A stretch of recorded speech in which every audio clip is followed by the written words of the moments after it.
Future city development authority building ready అయిపోయింది. రేపు CM Revanth Reddy చేతుల మీదుగా ప్రారంభోత్సవం జరగబోతోంది. ఫ్యూచర్ సిటీ విజన్ కి తొలి అడుగుగా FCDA భవనం మారబోతోంది. సాంకేతికత, పర్యావరణం మేళవించిన అరుదైన గ్రీన్ బిల్డింగ్ గా FCDA రూపుదిద్దుకుంది. మచ్చుకైన పర్యావరణ హానికారకాలు లేకుండా ఈ బిల్డింగ్ ని నిర్మించారు. సోలార్ పవర్ కోసం ఫోటో వోల్టాయిక్ షేడ్స్ ఏర్పాటు చేశారు. ఏసీలు లేకుండా సహజంగా చల్లదనం ఉండేలాగా ఈ బిల్డింగ్ ని నిర్మించారు. ఉష్ణోగ్రతని తగ్గించే ప్రత్యేక గాజు ఫ్యాసేడ్ ఏర్పాటు చేశారు. గ్రీన్ రూఫ్ గార్డెన్స్ తో ప్రత్యేక ఆకర్షణగా FCDA కనబడబోతోంది. వర్షపు నీటి సంరక్షణకి కూడా ప్రత్యేక రీఛార్జ్ వ్యవస్థను ఏర్పాటు చేశారు. శుద్ధి చేసిన వ్యర్థ జలాలతో మొక్కలకు నీరు సరఫరా చేయబోతున్నారు. బయోడైవర్సిటీ పరిరక్షణకు దేశీయ మొక్కలకు ప్రాధాన్యమిస్తున్నారు. బయోఫిలిక్ డిజైన్తో భవనం లోపల కూడా పచ్చదనం ఉంటుంది. నీటి నిల్వ సామర్థ్యాన్ని పెంచే కలెక్షన్ పాండ్ని కూడా నిర్మించారు. అలాగే ఫ్యూచర్ సిటీకి గ్రీన్ సింబల్గా నిలవబోతోంది FCDA భవనం.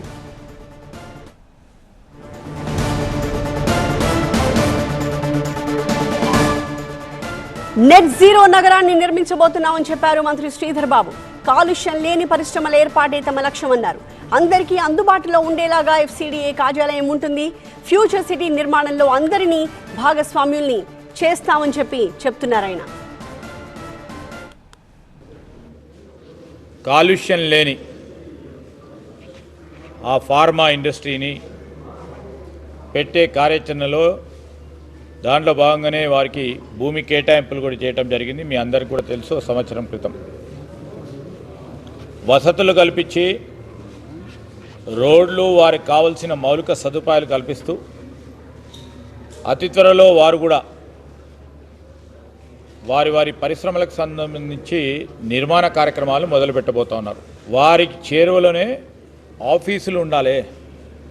వారికి కావాల్సిన అనుమతులు ఇక్కడే FCDA నుంచి ఇవ్వడానికి, వారికి కావాల్సిన సహకారం అందించడానికి ఇక్కడ కార్యాలయం ఇంపార్టెంట్ అని ముఖ్యమంత్రి గారు మరి ఇక్కడ కార్యాలయాన్ని ఏర్పాటు చేయాలని వారు చెప్పటం, మరి మా కమిషనర్ FCDA గారితో పాటు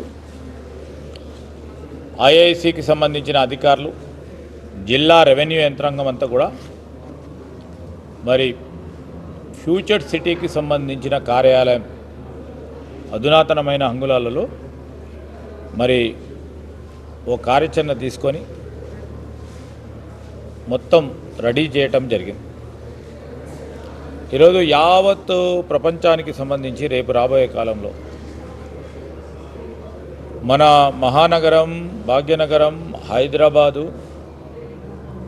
గ్లోబల్ నగరంగా ఎదగాలనే ఆలోచన దృక్పథంతో ఇక్కడ ఇదంతా కూడా నెట్ జీరో అంటే కాలుష్యం లేకుండా, ఈ ప్రాంతవాసులకు ఎవ్వరికి కూడా ఇబ్బంది లేకుండా నెట్ జీరో సిటీని నిర్మాణం చేస్తూ దీనిలో భాగంగా అందరినీ కూడా భాగస్వామ్యం చేస్తూ ముందుకు వెళ్తా ఉన్నాం. మరింత సమాచారాన్ని మా స్పెషల్ కరెస్పాండెంట్ ప్రభాకర్ అందిస్తారు. ప్రస్తుతం నేను FCDA ఫ్యూచర్ సిటీ డెవలప్మెంట్ అథారిటీలో ఉన్న సీఎం ఛాంబర్లో ఉన్నాను. ఇది నేను నిల్చుందే సీఎం ఛాంబరు. సీఎం కోసం ఇక్కడ ఒక ఛాంబర్ను ఏర్పాటు చేశారు. ఇది పూర్తవుతుంది, రేపటి వరకు ఇది పూర్తి స్థాయిలో కంప్లీట్ అవుతుంది. ఈ ఛాంబర్ నుంచే వారంలో ఒకరోజు సీఎం రేవంత్ రెడ్డి ఇక్కడ నుంచే అడ్మినిస్ట్రేషన్ చేయనున్నారు. సచివాలయం కాదు, క్యాంప్ ఆఫీస్ కాదు, FCDA ఆఫీస్ నుంచి కూడా ఒకరోజు నేను పరిపాలన చేస్తాను. శంకుస్థాపన రోజు చెప్పారు సీఎం, ఏ MOU ఉన్నా, ఎట్లాంటి ఇన్వెస్ట్మెంట్స్కి సంబంధించిన డిస్కషన్స్ ఉన్నా, మీటింగ్స్ ఉన్నా FCDA కార్యాలయంలో కూర్చొని మాత్రమే చేస్తాను. ఫ్యూచర్ సిటీ డెవలప్మెంట్ కోసం ఇక్కడి నుంచే తన కార్యాచరణను రూపొందిస్తామని చెప్పారు. సో రేపు ఈ కార్యాలయాన్ని ప్రారంభించున్నారు. రేపు ఈవినింగ్ సీఎం తన ఛాంబర్లో పూజలు చేసి ఇక్కడ తాను కూడా కూర్చోబోతున్నారు. FCDA చైర్మన్గా ఇప్పటికే ముఖ్యమంత్రి ఉంటారు, దాంతోపాటు వైస్ చైర్మన్గా శ్రీధర్ బాబు ఉంటారు. వీళ్ళిద్దరికి కూడా వేరు ఛాంబర్లను ఏర్పాటు చేశారు. సో ఇక్కడ నుంచి సీఎం ఛాంబర్ నుంచి వారంలో ఒక రోజు ఇక్కడ నుంచి కూడా పరిపాలన సాగనుంది. ఇన్వెస్ట్మెంట్స్కి సంబంధించి, MOUలకు సంబంధించి, బిజినెస్ మీటింగ్స్ అన్నింటిని కూడా ఈ ఛాంబర్ నుంచే సీఎం ఆపరేట్ చేయనున్నారు.